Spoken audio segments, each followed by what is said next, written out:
Are you using checklists for your international shipments?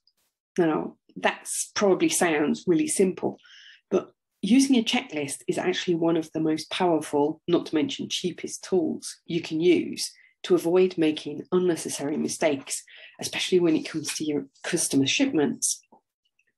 Because, of course, you don't want your container to get stuck in Hamburg because Martin from the shipping department forgot to organise an SGS pre-shipment inspection prior to it being collected in the warehouse.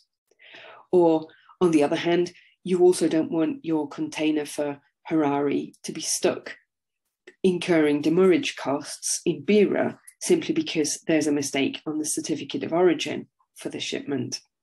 So if you have repeat overseas customers in certain markets, it's really worth making a checklist for each client so that you can avoid those kind of mistakes with documentation.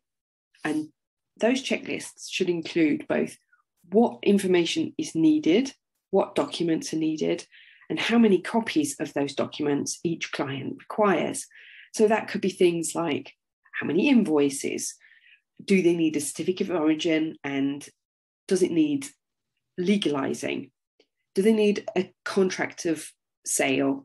What about pre-shipment inspections, packing lists, or any certificates for technical standards like TÜV or maybe organic certificates? Yeah, and especially if you've got letter of credit customers, that can mean the difference between getting paid in a couple of weeks and getting paid in a couple of months or even longer.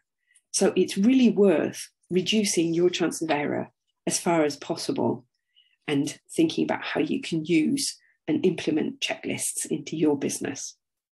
So how are you using checklists? And if you're not using them properly now, what will you do to use them in future?